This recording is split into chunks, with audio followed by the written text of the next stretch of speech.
আমার পক্ষ থেকে আমি জাকির হোসেনকে আরেকবার ব্লক তৃণমূল কংগ্রেসের সভাপতি হওয়ার জন্য অভিনন্দন জানাচ্ছি। মঞ্চে নার্গিস বেগম আছেন, খাদ্য কর্মাধ্যক্ষা। মঞ্চে আমাদের তৃণমূল কংগ্রেসের সভাপতি আছে ভাই কংগ্রেস জাহিদুর রহমান সাহেব আছেন, কামালউদ্দিন আছেন, রেহান আছে, ফারুক সাহেব আছে, আমাদের কি নাম সুজালি জাহিদুর রহমান সত্তার পাশে। আর এখানে মঞ্চে অনেকে উপস্থিত আছেন, বিভিন্ন অঞ্চল থেকে আসছেন, কাউন্সিলররা সব উপস্থিত আছেন। সর্বোপরি আপনারা যারা আমার সামনে বসে আছেন, প্রেস মিডিয়া বন্ধুগণও আছেন। খুব ভালো লাগছে যে এই সংগতি যাত্রায় আপনারা সবাই যোগদান করেছেন। আজকের দিনে গোটা রাজ্যের 341টি ব্লকে এবং সব কটি শহরে এই সংগতি যাত্রা হচ্ছে। আমাদের সভানেত্রী মাননীয় মমতা বন্দ্যোপাধ্যায় কলকাতায় এই সংগতি যাত্রা করছেন, হাজরা রোড থেকে পার্ক সার্কাস পর্যন্ত। আমরাও সেই নির্দেশ মতো গোটা জেলায় সংগতি যাত্রা করছি। সেই ইসলামপুর ব্লকে এবং শহরে আমরা একসঙ্গে এই সংগতি যাত্রা করলাম। আজকে সংগতি যাত্রার প্রয়োজনটা কেন করল? আজকে আপনারা জানেন মর্যাদা পুরুষোত্তম ভগবান রামের রাম জন্মভূমিতে রামলালার মূর্তির প্রাণ প্রতিষ্ঠা হচ্ছে। জগৎগুরু শঙ্করাচার্যরা বলেছেন যে অসম্পূর্ণ মন্দির, যেহেতু মন্দিরটা হলো দেহ আর রামলালার মূর্তিটা হলো প্রাণ, দেহটা যদি অসম্পূর্ণ থাকে তাহলে সেই দেহ প্রাণ প্রতিষ্ঠাটা হয় কি করে? আপনারা হয়তো জানেন না, ভগবান শ্রীরাম যখন অযোধ্যা আসছিলেন রাবণ বধ করে, তখন অযোধ্যাবাসী সবাই ভগবান রামকে স্বাগত জানাতে এই সরজু নদীর তীরে আসছিলেন। সবাই স্বাগত জানাবেন, যেহেতু ভগবান রাম অযোধ্যায় আসছেন। ভগবান রাম তখন একটা জিনিস লক্ষ্য করলেন যে মাতা কাইকেয়ী কিন্তু স্বাগত জানাতে আসেননি। যখন উনি অযোধ্যায় গেলেন রাজভবনে, তখন নিজের মা কৌশল্যাকে প্রথম প্রশ্নটা করেছিলেন যে মাতা কাইকেয়ী কোথায়? প্রথম প্রশ্নটা। যেহেতু মাতা কাইকেয়ীর বরদানের জন্যই দশরথ ভগবান রামকে বনবাস দিয়েছিলেন এবং ভারতকে রাজগাদ্দি, তখন মাতা কৌশল্যা বললেন যে মাতা কাইকেয়ী উনি উপরে ভবনে বসে আছেন, যেদিন থেকে তুমি গেছো সেদিন থেকে উনি আর নিচে নামেননি। ভগবান রাম ওখানে গেলেন, গিয়ে যখনই ভগবান রাম সামনে পড়লেন মাতা কাইকেয়ী কাঁদতে শুরু করলেন। তখন ভগবান রাম ওনাকে আশ্বস্ত করলেন যে কেন কাঁদছো তুমি?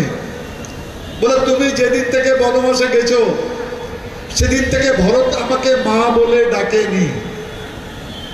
ওনার ছেলে যার জন্য উনি রাজগদ্দি চেয়েছিলেন ও মাতা কাইকেয়ীকে মা বলে ডাকেনি।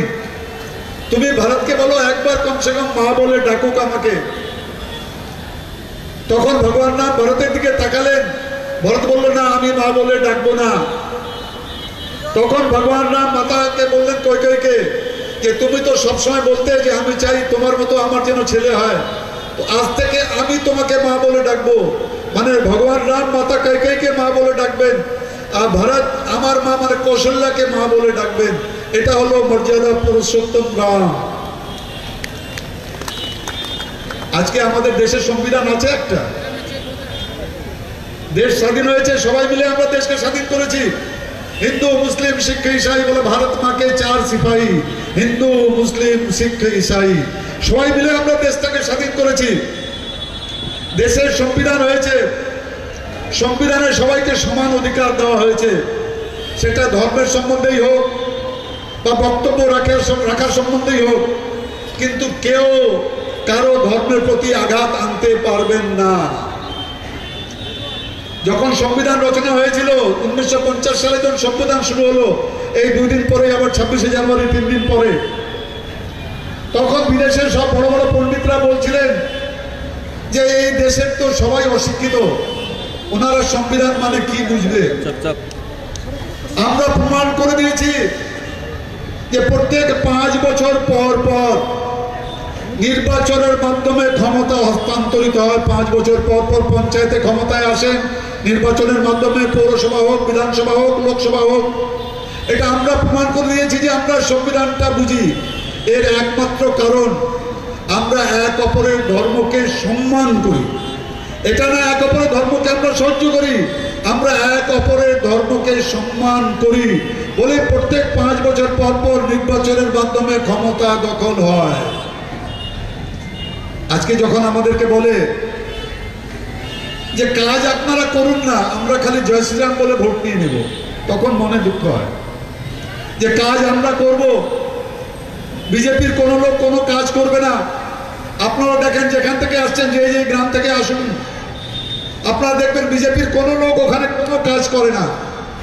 কাজ ওখানে করে যারা তৃণমূল কংগ্রেসের যারা প্রার্থী যারা আছেন লোক কর্মী, তারাই কাজ করে। আর বিজেপি ভাবছে আমি সহজেই ভোট নিয়ে নিব। এই ঘটনাটা ঘটেছে 2014-তে।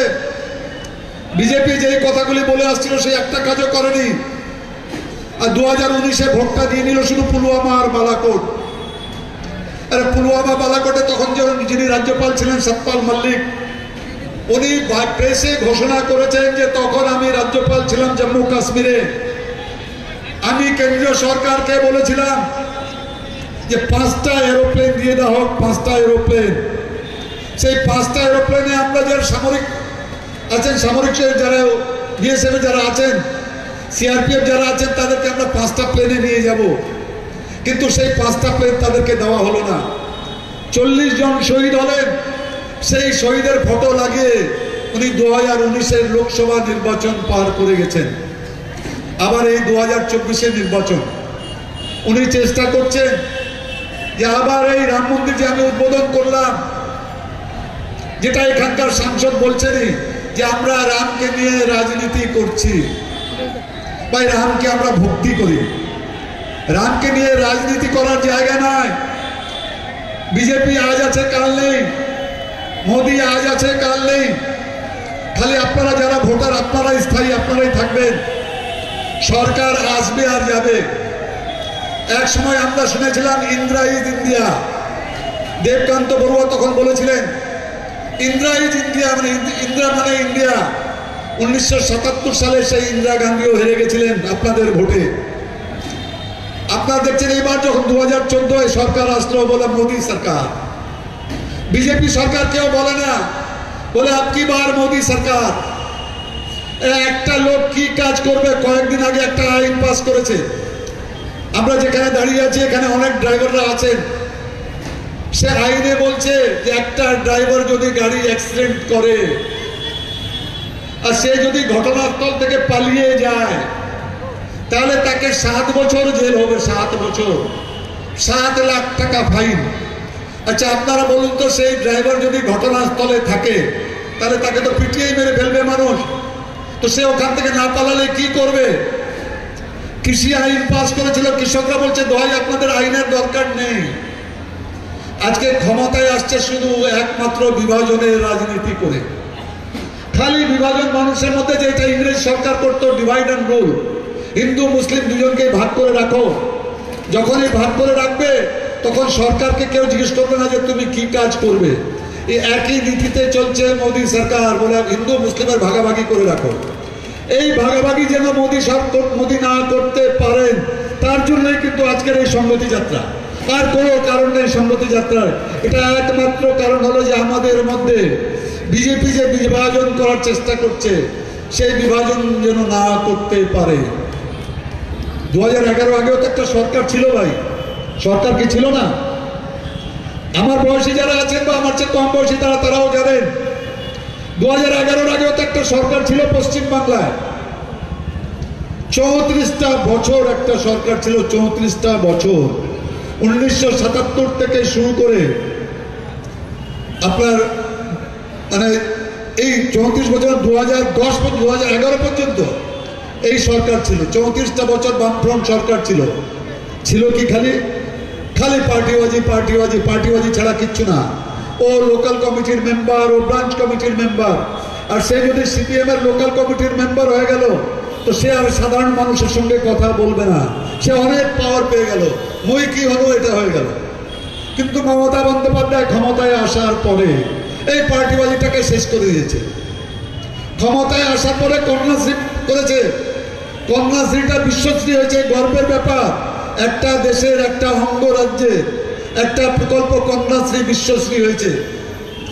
দুর্গাপূজার কার্নিভালকে ইউনেস্কো ইনটেনজিবল কালচারাল হেরিটেজের আখ্যা দিয়েছে দুর্গাপুজো কার্নিভালটাকে কলকাতায়। যখন ইউনেস্কোর লোক দেখছে এত লোক কেন, তো এটাই হলো মমতা বন্দ্যোপাধ্যায়। আজকে আপনি যদি কোভিডে যদি না থাকতো, চাল যদি আপনারা না পেতেন খাদ্য সাথীতে, কিভাবে মানুষ বাঁচত?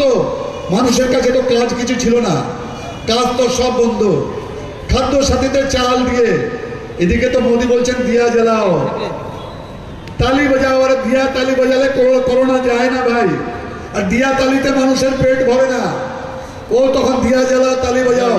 কিন্তু মমতা বন্দ্যোপাধ্যায় ঘরে ঘরে যেন না খেয়ে কেউ থাকতে না পারে তার জন্য খাদ্য সাথী প্রোগ্রামে সবাইকে চাল দিয়েছিলেন। এটাই হলো একটা শাসকের কাজ, যে দলগত ধর্মমত নির্বিশেষে একটা শাসক সবার জন্য কাজ করবে। এটাই মমতা বন্দ্যোপাধ্যায় করছেন। যতগুলো প্রকল্প দিয়েছেন উনি 2011 থেকে আজ পর্যন্ত, আপনারা ঘরে ঘরে যান। আমি কয়েকদিন শিল্পী ভাতা, আমাদের জেলায় অনেক শিল্পী ভাতা পাচ্ছে, অনেকই বৃদ্ধ ভাতা পাচ্ছে, জয় জোহার প্রকল্প পাচ্ছে, জয় বাংলা প্রকল্প পাচ্ছে, অনেক প্রকল্প সুবিধা পাচ্ছে। আপনারা যারা এখানে তৃণমূল কংগ্রেসের যে কর্মীরা যারা বসে আছেন, তাদেরকে একটাই অনুরোধ করবো, যেটা আমাদের মুখ্যমন্ত্রী মাননীয় মমতা বন্দ্যোপাধ্যায় সবসময় বলেন, এটা মা মাটি মানুষের সরকার, আপনারা মানুষের সঙ্গে যোগাযোগটা রাখুন। আর যারা পঞ্চায়েতে নির্বাচিত হয়েছেন, সে গ্রাম পঞ্চায়েত, পঞ্চায়েত সমিতি, জেলা পরিষদ, আপনারা মানুষের সঙ্গে ব্যবহারটা ঠিক রাখবেন, উন্নয়নটা হবে। রাস্তাশ্রীতে এত কাজ হয়েছে, এখন আবার পথশ্রী রাস্তাশ্রীর কাজ হচ্ছে, সরাসরি মুখ্যমন্ত্রীতে রাস্তার কাজ হচ্ছে, দিদিকে বলো ডিকেবি প্রোগ্রামেও রাস্তার কাজ হচ্ছে। এখানে পঞ্চায়েত সমিতির সভাপতি শ্যামল আছে, আগের বারে টার্মে অনেক রাস্তার কাজ করেছে। একটা সময় রাস্তা বলতে তো আমরা আলের উপর দিয়ে হাঁটতাম, আল বানেই রাস্তা ছিল। আজকে দেখবেন গ্রামে গঞ্জে ঢালাই রাস্তা হয়েছে, এখন আবার বড় বড় রাস্তা হচ্ছে, ব্রিজ হচ্ছে। এটাই তো দরকার আছে একটা সরকারের। আজকে আপনারা যারা উপস্থিত হয়েছেন, এখানে আমাদের মিছিলের আগে মতুয়া সম্প্রদায়ের একটা মিছিল ছিল। আমাদের সঙ্গে মিছিলে আমরা একটা গাড়িতে আমাদের পুরোহিত মশাইরাও ছিলেন, আমাদের মৌলানারাও ছিলেন, আমাদের পাস্টার ছিলেন খ্রিস্টানের চার্চের। এখানে আমরা ওনাকে সম্মানিত করেছি। উদ্দেশ্য একটাই, বার্তা দেওয়া যে আমরা বিভাজনের হতে দিব না, দিব না, দিব না। এই মেসেজটা মানুষের মধ্যে বিভাজন করতে পারবে না, এই কথা বলার জন্যই আজকে আপনাদেরকে এই সংগতি যাত্রায় আমরা সামিল হওয়ার ডাক দিয়েছিলাম। আপনারা যারা উপস্থিত হয়েছেন সবাইকেই বলবো, যেভাবে আপনারা আসছেন, যেভাবে আসছেন সেইভাবে আপনারা যাবেন। এই বলে সবাইকে ধন্যবাদ জানিয়ে আমার এই বক্তব্য শেষ করছি। তৃণমূল কংগ্রেস জিন্দাবাদ, তৃণমূল কংগ্রেস জিন্দাবাদ।